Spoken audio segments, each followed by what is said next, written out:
جی السلام علیکم ورحمۃ اللہ. بس جزاک اللہ. تعارف آپ بہت زیادہ طویل ہو گیا اور آپ ہی چند باتیں کسی نے لکھ کر بھیجا آپ کو, آپ ہی چند باتیں اگر فرما دیتے جتنے جانتے ہیں تو.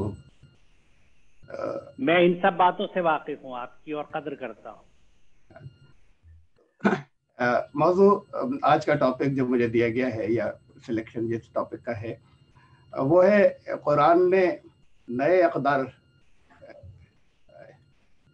یہ تقدیر لفظ غلط لکھا ہوا ہے یہاں پر. قرآن نے نئے اقدار کے نئے معیار قائم کیے, انسٹیٹیوٹڈ new bench marks of values.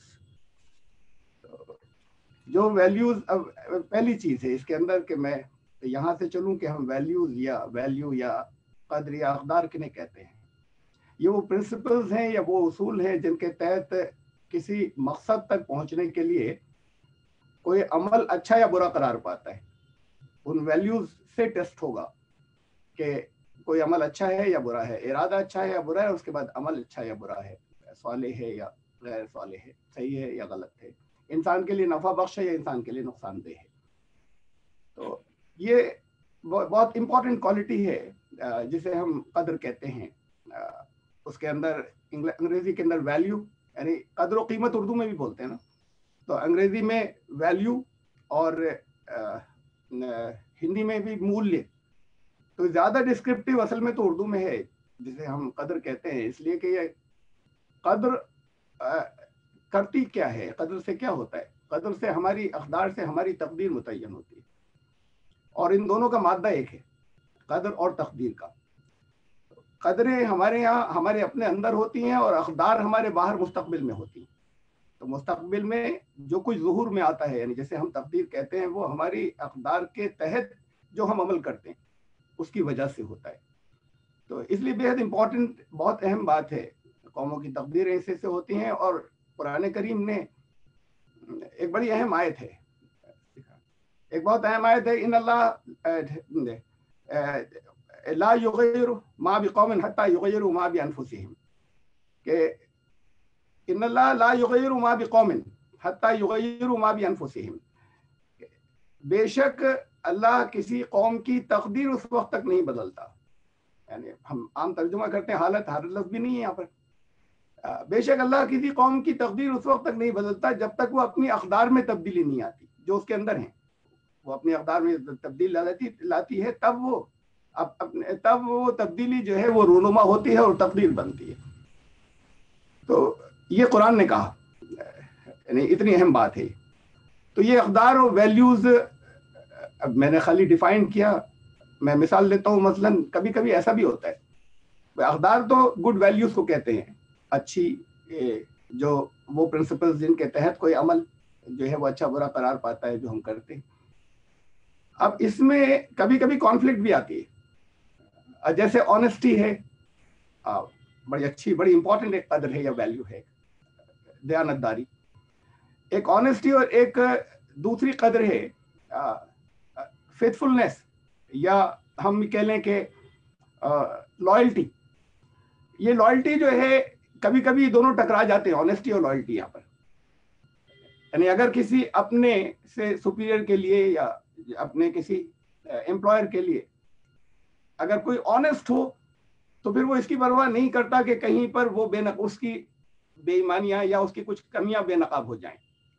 Honesty اس بات کا تقاضا کرتی ہے اگر آنیسٹی کی ویلیو کسی کے اندر ہے.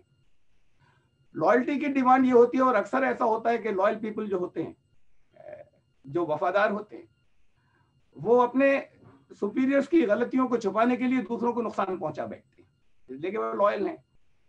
تو اب یہ اچھی ویلیوز ہیں اور ان کے اندر کانفلکٹ آ رہی ہے. یہ اس لیے آ رہی ہے کہ وہ لائلٹی یا وفاداری کسی انسان سے ہے. یہی لائلٹی اور وفاداری جب اللہ کی طرف منتقل ہوتی ہے, مالک کی طرف جس نے ہمیں پیدا کیا اور بنایا, تو پھر یہ ان کا پیرالیکس ریموو ہو جاتا ہے, اور یہ آنیسٹی اور لائلٹی جو ہے ان کے اندر پھر کانفلکٹ ختم ہو جاتی ہے, مرج ہو جاتی ہے ایک دوسرے میں. اور جب یہ ایک دوسرے میں مرج ہو جاتی ہے تو اسے ایمان کہتے ہیں. ایمان کے اندر دوسری اور طرح طرح کی بہت سی اہم امپورٹنٹ بہت سی ویلیوز ہیں. ان میں سے یہاں پر ہم میں کچھ کا تذکرہ کروں گا، اس لیے کہ بہرحال یہ موضوع تو پھر جو اہم اقدار ہیں اور ان کو میں زیادہ تفصیل سے یہ کمپیئر کروں کہ اسلام سے پہلے کیا تھا یا اسلام سے الگ ہٹ کر آج کیا ہے اگر ہٹ جائیں، اور اسلام نے اس کو ان اقدار کو کیا منزل دی اور کہاں پہنچایا، تو بڑا وقت لگ جائے گا. تو میں چند اہم اقدار کا میں یہاں پہ صرف تذکرہ کر رہا ہوں. وقت کا مجھے 30 منٹس دیے گئے، انشاءاللہ اتنی بات اپنی میں ختم کروں گا. سب سے پہلی جس چیز کا میں تذکرہ کرنا چاہتا ہوں، جس کو بہت اہمیت دی ہے قرآن نے، بہت زیادہ، وہ عقل کا استعمال ہے. ایک بڑی امپورٹنٹ، ایک اہم قدر ہے جس پہ قرآن نے بہت زیادہ زور دیا ہے. یعنی ایک مثلا قرآن کی آیت ہے یہ عقل کے استعمال کے اوپر، ان شر الدواب عند اللہ الصم البکم الذین لا یعقلون. جو تمام جتنے بھی لیونگ بینگز ہیں، جتنے جاندار ہیں، ان میں بدترین وہ ہیں، سب سے برے وہ ہیں، بدترین ان کے اندر وہ ہیں سارے لیونگ بینگز کے اندر جو عقل کا استعمال نہیں کرتے. گونگے بہرے ایسے بن جاتے ہیں کہ عقل کا استعمال نہیں کرتے. یہ کیڑے مکوڑوں سے بھی بدتر، ان سے بھی نیچے کے درجے کے اوپر جانے کے بعد. یہ عقل کا استعمال کے کئی حصے ہیں، کئی پارٹس ہیں جسے قرآن نے ایکسپلین کیا ہے. مثلا تفکر، تدبر اور تفقہ، یہ سب عقل کی جو ویلیو جو ہے، یہ عقل کا استعمال، یہ ایک ویلیو کا نام ہے اور اس کے تحت یہ تینوں چیزیں آتی ہیں. میں بہت مختصر اس کے اندر سے ایک ایک کا میں تذکرہ کرتا ہوں. تفکر، تفکر غور و فکر، عقل و نظر سے کام لینا، یعنی عقل کا استعمال کرنا.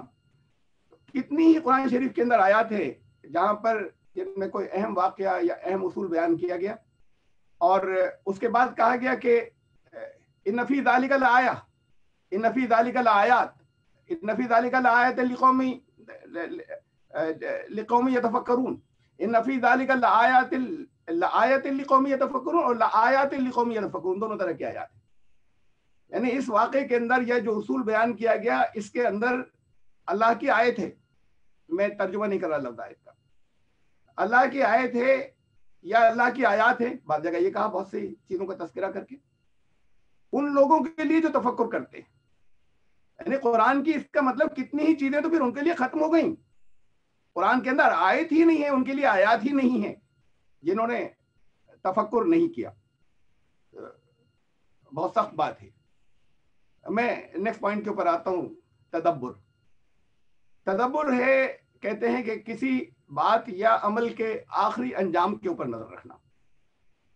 بہت زور دیا ہے قرآن شریف کے اندر، بہت متعدد آیات ہیں اس کے اوپر جہاں پر یہ کہا کہ یہ لوگ تدبر کیوں نہیں کرتے، غور و فکر کیوں نہیں کرتے. ایک جگہ فرمایا کہ دیکھنا چاہیے، کتاب انزلنا الیک مبارک لیدبروا آیاتہ ولیتذکر اولی الالباب. ایک کتاب، یہ قرآن کے بارے میں، ایک کتاب یہ قرآن کے بارے میں کہ یہ وہ کتاب ہے جو ہم نے نازل کی. کتاب انزلنا ہو، جو ہم نے نازل، اس کو ہم نے نازل کیا الیک، تمہاری طرف، مبارکن، یہ تمہارے ارتقاء کی ضامن ہے. برکت، یعنی برکت اسے کہتے ہیں کہ جہاں اوپر پھلے پھولے جڑ مضبوط ہونے کے ساتھ میں، تو تمہارے ارتقاء کی ضامن ہے یہ کتاب جسے ہم نے نازل فرمایا. کتاب انزلنا الیک مبارکن لیدبروا، اور پہلی بات اس کے بعد یہ کہی کہ تدبر کیا جائے گا تب ہوگا ارتقاء. اس لیے نازل کیے کہ اس میں تدبر ہوگا. تو پھر جیسا کہ ابھی ڈاکٹر اسلم پرویز صاحب فرما رہے تھے کہ پڑھ لینا، یہ تو بہت وضاحت کے پڑھ لینا جو ہوتا ہے وہ نہ علم ہوتا ہے، پڑھ لینا نہ اس سے استفادہ ہوتا ہے. لیکن اصل بات جو ہے وہ یہ کہ حد یہ کہ عمل تک غلط ہو جاتے ہیں، غلط مفہوم سمجھنے سے بہت سے موقعوں کے اوپر. اسی کے اندر پڑھنے کے اندر ہی وہ آیات ہیں جنہیں پڑھنے کے بعد لوگ کچھ ایکسٹریمسٹ بن جاتے ہیں. کبھی ایک طرف، کبھی ایسا ہو جاتا ہے کہ کسی دوسری طرف نکل جاتے ہیں کہ کہاں ہم کچھ بھی نہ کریں، ہاتھ پہ ہاتھ دھر کر بیٹھ جائیں. تو یہ ساری چیزیں جو ہیں یہ غور و فکر کرنے سے ایک تفکر، تدبر، اور اس کے بعد نیکسٹ جو اس کا تیسرا حصہ تھا تفقہ، بڑی اہم بات ہے جو اس عقل کے استعمال کے تحت، جو اس قدر یا اس ویلیو کے تحت جو یہ تین سب ویلیوز یا صفات آتی ہیں. تفقہ ہوتا ہے کسی موجود چیز کے اوپر حاضر پر غور کر کے غائب تک پہنچنا. اس وقت ہم غور کر رہے ہیں اور آگے کے نتیجہ جو ہے وہ نظر کے اوپر آ جائے. جو عام لوگوں کی نظروں سے اوجھل ہے. یہ ہے تفقہ. اس تفقہ کے لیے بھی قرآن نے بہت جگہ جگہ بہت زیادہ تاکید کی اور بہت زیادہ غور کیا, بہت زیادہ جو ہے وہ اس کے اوپر اصرار کیا. میں صرف ایک بڑی اہم آیت رکھ رہا ہوں. وَلَقَدْ ذَرَأْنَا لِجَهَنَّمَ كَثِيرًا مِنَ الْجِنِّ وَالْإِنسِ. کتنے ہی جاندار ہیں جنوں انسوں کے اندر جنات و انسان میں کتنے ہی ہیں جو جہنم کا ایندھن بننے والے ہیں. اور اس میں ذکر کیا کہ بصیرت نہیں رکھتے, اپنے سماج سے صحیح کام نہیں لیتے. اس کے بعد فرمایا کہ لہم قلوب لا یفقہون بہا, قلوب ہیں لیکن تفقہ سے کام نہیں لیتے. اولئک کالانعام, یہ تو جانوروں کی طرح ہو گئے. بل ہم اضل, جانوروں میں تو انسٹنکٹس ہوتی ہیں, وہ اس کے مطابق وہ عمل کرتے ہیں. یہ جانوروں کی سی صفت ہے, لیکن جانوروں کی سی صفت انسان کے لیے اختیار کرنا یہ ہے کہ وہ جانور کے درجے سے نیچے گر گیا. تو انسان جانور کے نیچے سے گر جاتا ہے, اور جب انسان جانور کے نیچے سے کے درجے سے نیچے گر جائے تو پھر وہ جہنم کا ایندھن بنتا ہے. اور یہ وہ لوگ ہیں جو تفقہ سے کام نہیں لیتے. یہ اتنی اہم بات ہے. اصل میں اقدار کا خالی ذکر نہیں کرنا تھا, موضوع تو یہ تھا کہ قرآن نے کس بلندی کے اوپر پہنچایا ان اقدار کو. ہمارے یہاں مذاہب کے اندر جو تعلیم دی جاتی ہے سب جگہ, خود مسلمانوں کے یہاں ایک عام تعلیم یہ ہے کہ پہلے اپنی عقلوں کو بند کر دو, اگر دین کے بارے میں کچھ سوچنا ہے تو اسے روک لو, جو بتایا جائے جیسے کہا جائے بس وہ کر لینا. قرآن نے سب سے کہا ہے کہ تمہیں کرنا کیا تھا, تمہارے مقام جو ہے یہ آخرت کے بارے میں اللہ بہتر جانتا ہے, لیکن کم از کم دنیا تو ضرور جہنم بن جائے گی. اس لیے کہ ان اصولوں پر عمل نہیں کر سکیں گے جو قرآن کہتا ہے. جانوروں سے بدتر اگر اس لیول کے اوپر آ گئے کہ انسان نے اپنے آپ کو جانوروں سے نیچے گرا دیا. تو یہ اس لیول تک قرآن لے کر گیا ہے. قرآن میں تقریباً 150 سے زیادہ آیات ہیں جہاں پر عقل استعمال کرنے کی تاکید. اس کے تحت یہ سب آتا ہے, تفکر و تدبر و تفقہ. اور یہ آخری درجے کی بات ہے جو دنیا مذاہب کے اندر نہیں مل سکتی. یعنی کتنے ہی تو ہمارے مسلمان جن کے ذہنوں کے اندر تصور بھی نہیں آ سکتا کہ قرآن یہ کہہ رہا ہے, کہ قرآن یہ کہتا ہے کہ خود قرآن کے معاملے میں اگر کوئی تمہارے سامنے کوئی چیز آئے تو اللہ کے جو اصل بندے ہیں, حقیقی بندے ہیں, وہ اندھے بہرے ہو کر اس کے اوپر ماتھا نہیں ٹیکتے ہیں, سمجھ کر مانتے ہیں. یہ بالکل آخری درجے کی بات ہے سورہ فرقان اور اس کے آیت نمبر شاید 71 یا 73 کہ اندھے بہرے ہو کر اس کے اوپر نہیں گرتے بلکہ وہ سمجھ کر مانتے ہیں. یہ ہے وہ لوگ اذا ذکروا بآیات ربہم لم یخروا علیہا, جب ان کو ریمائنڈر دیا جاتا ہے بآیات ربہم, اس قرآن کی آیات کا, ان کے رب کی طرف سے جو آئی ہیں, تو اس کے اوپر ماتھا نہیں ٹیک دیتے اندھے بہروں کی طرح, سم و عمیانہ, بہروں اور اندھوں کی طرح. یہ بہت بالکل ایکسٹریم اور آخری درجے کی بات ہے. صحیح حکم تھا, دوسروں نے بتایا, آنکھیں بند کر کے ہم نے سمجھا, سوچا کچھ نہیں, عمل کیا, اچھا ہوگا, اچھا نتیجہ بھی نکلے گا. بہت سے لوگ کرتے ہیں ایسا, لیکن جو سمجھ کر مانے گا, یہ جو اصل مشن تھا رسول اللہ صلی اللہ علیہ وسلم کا, جو سمجھ کر مانے گا وہ ہزاروں کو سمجھا سکے گا. یہ زیادہ سے زیادہ اگر اس سے کوئی غلطی نہیں ہوئی سمجھنے کے اندر تو وہ صرف اپنے لیے رک جائے گا, اپنی زندگی کے بارے میں خالی سوچ لے گا. تو ان کا مقام کہا کہ یہ عباد الرحمن, یہ ان کا مقام بہت اوپر ہے. یہ رحمان کے ان بندوں کا لفظ صفت بھی وہاں پر اللہ کے رحمان آئی, جو سب کے لیے رحمت جو عام ہے وہ رحمانیت کہلاتی ہے. تو یہ اس کے بعد پھر میں نیکسٹ جو صفت ہے اس کا میں تذکرہ کر رہا ہوں, یا نیکسٹ صفت نہیں کہنا چاہیے اسے, جسے میں یہاں لینا چاہتا ہوں, جو چند میں نے جو سلیکٹ کی ہیں, جو قرآن نے جو صحت مند اور اچھی اقدار رکھی ہیں, اس میں کمپیشن یا رحمت, یہ اس کے اندر رحمانیت اور رحیمیت دونوں شامل ہو گئی. اگر ہم بغیر کسی امتیاز کے سب کے ساتھ رحمت کا سلوک کریں, تمام انسانیت کے ساتھ میں, تمام لیونگ بینگز کے ساتھ میں, تو یہ تو ہے رحمانیت کی صفت, کمپیشن کے تحت آتی ہے, یا رحمت کے کی یہ صفت, رحمت کا وہ حصہ جو رحمانیت ہے. اور رحمت کا وہ حصہ جو رحیمیت ہے وہ یہ ہے کہ خود اپنے اندر اور سماج کے اندر یہ شعور بیدار کیا جائے کہ ایمان کی راہ پر چلنے سے نفع ہوگا اور اس کے خلاف چلنے سے نقصانات ہوں گے, ان کو اس سے باخبر کیا جائے, یہ رحیمیت ہے. ان دونوں کا ہی مجموعہ جو ہے, اس کا ایک نام جو رحمت ہے, یہ آتے ہیں ہمارے یہاں مثلاً دیا ہے، کرپا ہے. یہ دیا کرپا اس سے وہ مفہوم ادا نہیں ہوتا، اس میں ایک سپیریورٹی کمپلیکس آ جاتا ہے. کوئی حقیر ہے اس کے اوپر دیا کر رہے ہیں. آ سکتا ہے، نہیں آئے ہر ایک کے اندر، لیکن اکثر آ سکتا ہے کہ کوئی دوسرا حقیر ہے اس کے اوپر، اس کے ساتھ میں کچھ ہم احسان کر رہے ہیں، اردو میں جیسے احسان کہتے ہیں، تو اس کے ساتھ ایسا یہ دیا ہو جاتی ہے، یہ کرپا ہو جاتی ہے. یہ رحمانیت اس سے بہت اوپر کی چیز ہے، اور رحیمیت بھی اس سے بہت آگے کے درجے کی بات ہے. یہ انفاق جو ہے اللہ کے راستے میں یا خرچ کرنا، اسے اللہ کے راستے کہا. انفاق یہ اسی کے تحت آتا ہے. یتیموں کی، ضرورت مندوں کی، حاجت مندوں کی ضرورتوں کو پورا کرنا. تمام مذاہب تعلیم دیتے ہیں، دیتے چلے آئے ہیں. لوگ کوئی کریں یا نہ کریں، لیکن وہ مذاہب کہتے ہیں کہ بڑا اچھا کام ہے. اس پن کرنے میں ایک کا ہاتھ خالی ہاتھ ہی اوپر نہیں ہوتا. کچھ ذہنی طور پر، کچھ شعوری طور پر وہ اپنے آپ کو اونچا بھی سمجھتا ہے کہ اس نے کسی کے ساتھ میں احسان کر دیا. قرآن نے کہا وفی اموالہم حق للسائل والمحروم، تمہارے مالوں میں ان کا رائٹ ہے. یہ کوئی تمہارے پاس سے کوئی احسان نہیں ہے جو تم کسی کو دو گے. یہ اللہ کا ڈسٹریبیوشن سسٹم ہے، تمہیں ٹیسٹ کرنا تھا کہ کسی کو زیادہ دیا ہو کسی کو کم دیا. حق ہے ان کا رائٹ ہے. دینے کے بعد احسان مانے کہ پھر وہ حق ادا ہو گیا، ورنہ ظالم قرار پاتے. یہ ہیں ہائٹس، یہ ہے تبدیلی جہاں پر قرآن اقدار کو لے کر گیا. یہ نئے بینچ مارکس قرآن کے.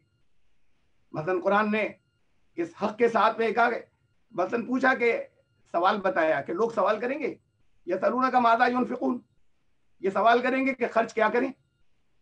ایک لفظ بولا ہے قل العفو، جتنا تمہاری ضرورت سے زیادہ ہو وہ سب خرچ وہ کرنا ہے جو تمہارے پاس. ضرورتوں کی کوئی بات نہیں، کسی کی ضرورتیں بہت زیادہ بھی ہو سکتی ہیں لیکن استعمال میں بھی نہیں آ رہا. معمولی، میں تو صرف کپڑوں کی بات کر رہا ہوں. معمولی اگر الماری میں اتنے ٹنگے ہوئے جن کے پہننے کا آپ کا نمبر نہیں آتا، تو سب ہٹاؤ، سب لو، یا نکالو یہاں سے جتنی چیزیں تمہارے استعمال میں نہیں آتی، ورنہ یہ تو معیار طے نہیں ہوگا. میں نے بہت غور کرنے کے بعد قرآن اور حدیثوں کے احادیث کے اوپر بھی کہ عفو کسے کہیں گے، ضرورت سے زیادہ کسے کہیں گے. وہ چیزیں جیسے کم از کم سال بھر تک کوئی استعمال نہیں کر سکا، اس کے استعمال میں نہیں آتی. تو پھر اتنا ہی نہیں ہے کہ جیسے میں نے ابھی کپڑوں کو کہہ دیا کہ وہ کپڑے تھے، اب میں نہیں پہنتا، کچھ چھوٹے ہو گئے، آؤٹ آف فیشن ہو گئے، تو اب میں اسے اٹھا کر دے دوں کسی کو، ان کے کام آئیں گے. قرآن نے کہا نیکی نہیں ہوگی. لن تنالوا البر حتى تنفقوا مما تحبون، جب تک تمہیں جو محبوب نہ ہو، تمہیں جو محبوب ہے جب تک وہ خرچ نہیں کرو گے اس وقت تک نیکی نہیں ہوگی. وہ تو وبال تھا جو گھر میں تھا، اسے نکالا، یعنی اسے بھی نکالنا ضروری ہے. بہت سے لوگوں کے وہ بھی کام آئے گا، لیکن وہ تمہارے لیے وبال تھا، وہ تمہارے لیے، تمہاری مستقبل کے لیے، تمہاری زندگی کے لیے پریشانی کا سبب بنے گا. اسے تو نکالنا ضروری تھا. نیکی نہیں ہوگی، بر نیکی نہیں ہوگی. نیکی تب ہوگی جو تمہیں پسند ہے جب وہ دو گے. یہ معیار دنیا میں کسی دنیا میں مذاہب نے مقرر نہیں کیے تھے، یہ اللہ نے مقرر کیے ہوئے ہوں گے، لوگوں نے اسے بدل دیا، اور پھر قرآن انہیں ان اونچائیوں تک، اس ذہنیت تک، اس ہائٹ تک لے کر گیا. میں نیکسٹ میں اس سیریز کے اندر میں رکھنا چاہتا ہوں یہ رحمت کے بعد. ہاں، اس میں اتنا سا تذکرہ میں اور کر دوں کہ قرآن نے کہا کہ تم سے سائل سوال کرنے آئے. اب معلوم ہے کہ کسی کے بارے میں اگر نون بھی ہے، یہ نون بھی ہے کہ نشہ کرتا ہے، اڑا دیتا ہے، جھوٹ بول کر لینے کے لیے آتا ہے، سارے میں مشہور ہے. کوئی منع کر سکتے ہو، جھڑک نہیں سکتے سائل کو، بہت عظیم بات ہے. وَأَمَّا السَّائِلَ فَلَا تَنْهَرْ، یہ قرآن شریف میں 2 جگہ کہی یہ بات، اور دوسری جگہ زیادہ تفصیل کے ساتھ میں کہی. جھڑکنے کی، تمہیں اسے ڈانٹنے کی اجازت نہیں ہے سائل کو. ممکن ہے وہ جو عادی نشے باز ہے، جسے جانتے ہیں کہ اڑا دیتا ہے، جا کر غلط خرچ کرتا ہے، مت دیجیے، سمجھائیے، کچھ کیجیے، نہ دیں. لیکن جس وقت تم نے جھڑکا اسے، اس وقت وہ ضرورت مند تھا، وہ چاہے جیسا ہو، اس کی عادتیں جیسی ہوں، تو پھر اس وقت کا گناہ ہو گیا تمہیں، اس لیے جھڑکنا نہیں ہے سائل.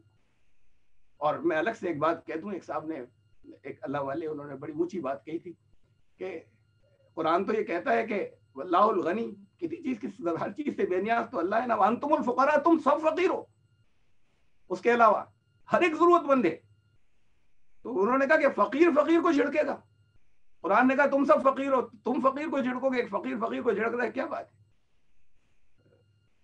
میں نیکسٹ قدر کی بات کر رہا ہوں، جلدی جلدی میں گزرنا چاہ رہا ہوں.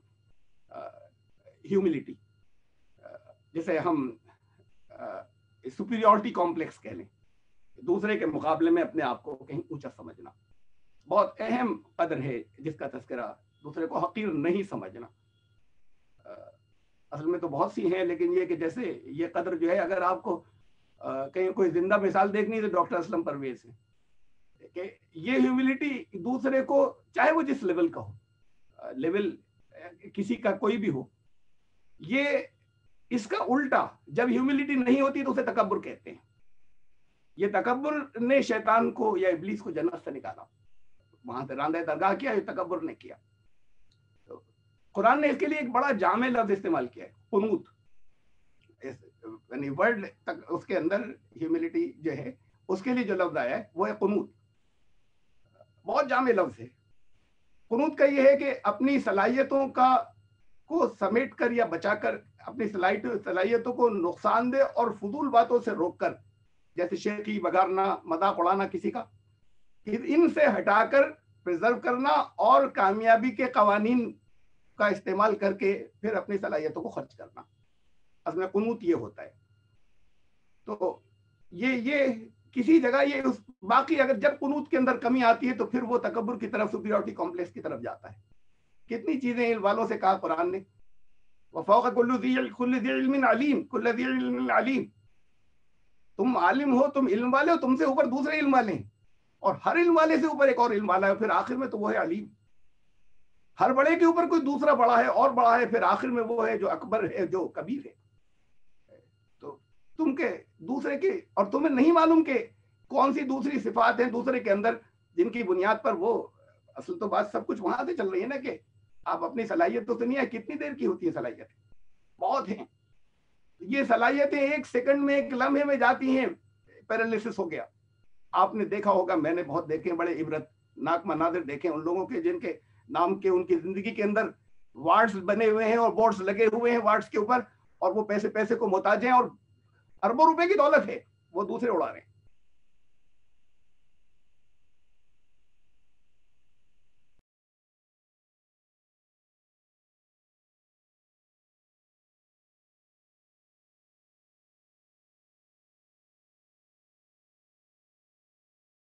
کرتے ہیں بڑی تعداد کے اندر، آپ میں سے بھی ہوں گے بہت سے جو کرتے ہوں گے.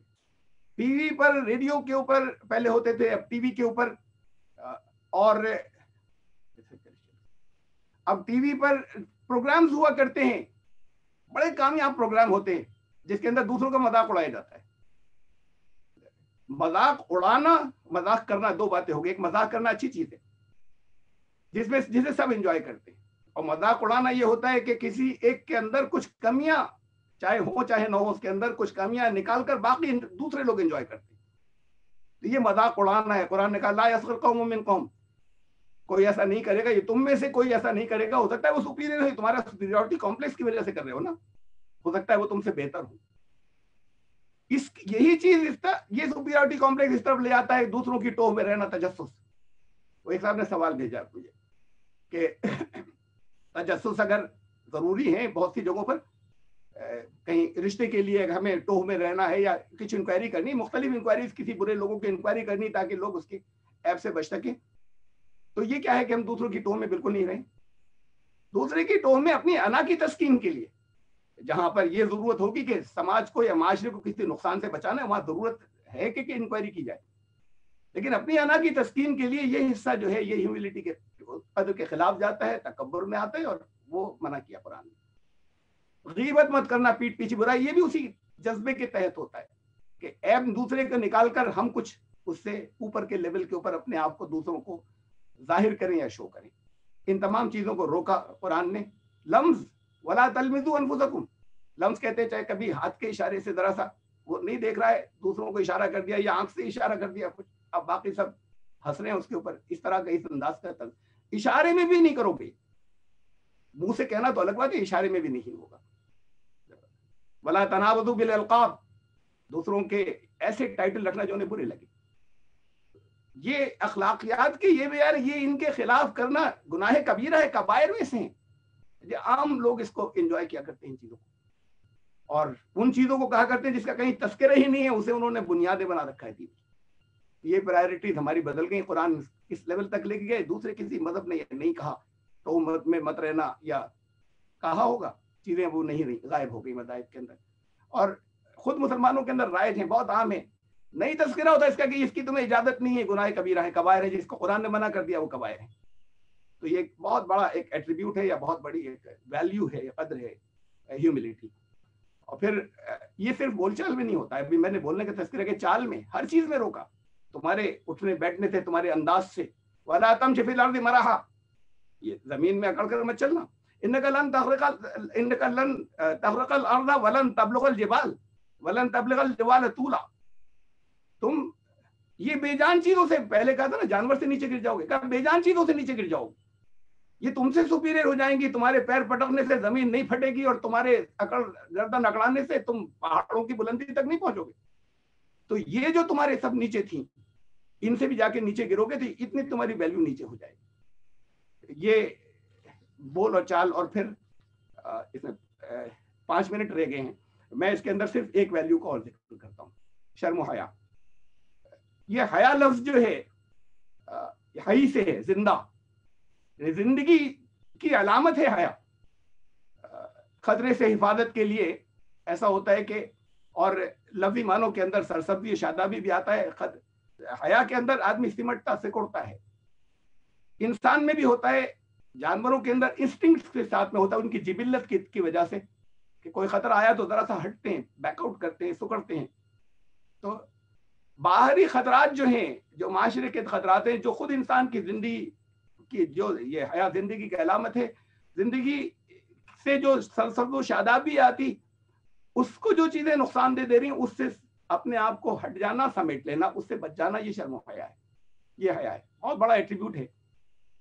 اس میں اپنے جذبات کو اس قدر کے تحت لانے سے اپنی نشو و نما ہوتی ہے. اس لیے کہ ایک معنی اس کے یہ بھی ہے نا، سرسبز و شادابی. تو اپنی نشو و نما، اس سمٹ جانے سے، ان نقصانات سے بچنا جو اپنے جذبات کے تحت آتے، اس ویلیو، اس قدر کے تحت آنا.